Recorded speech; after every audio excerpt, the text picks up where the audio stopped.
আসসালামু আলাইকুম, this is me Maria and welcome to my page স্বদেশ শেল্টার। আজকে যে শাড়িটি দেখাবো এটি হচ্ছে একটা ব্রাইডাল শাড়ি অ্যান্ড এই শাড়িটা অলমোস্ট আমার পেজ একটা সুপার হিট শাড়ি, কারণ একটা মডেল পিক পোস্ট করেছিলাম, দেন আপনারা আলহামদুলিল্লাহ এত বেশি রেসপন্স করেছেন যে অলরেডি আমাদের রানিংয়ে অনেকগুলো কাজ চলছে এই সেম শাড়িটার। এখন পর্যন্ত ম্যাক্সিমাম আপুদেরকে ডেলিভারি করতে পারিনি, অনেক আপুদের জন্য ভুলও বুঝছেন, বাট কি আর করার বলেন, এটা totally manual embroidery. Computer embroidery হলে ধামাধাম একদম ডিজাইন করে ডেলিভারি করা যেতে পারে। ম্যানুয়াল এমব্রয়ডারি দেন হচ্ছে আপনার হাতের কাজ, এই যে স্টোনগুলো হাতে লাগানো হয়েছে।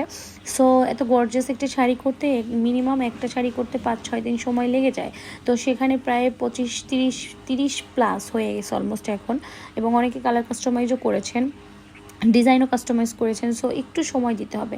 তো শাড়িটা দেখিয়ে দিলাম অলমোস্ট। এইটা পছন্দটা হচ্ছে ব্লাউজ পিসটা লাস্টে যেটা দেখালাম, অল ওভার বডিতে হচ্ছে সেম মোটিভে কাজ করা। আর শাড়িটা আবারও যদি কেউ বুকিং করতে চান প্রি বুকিং করতে হবে এবং সময় দিতে হবে 20 থেকে 25 দিন। Thank you for watching.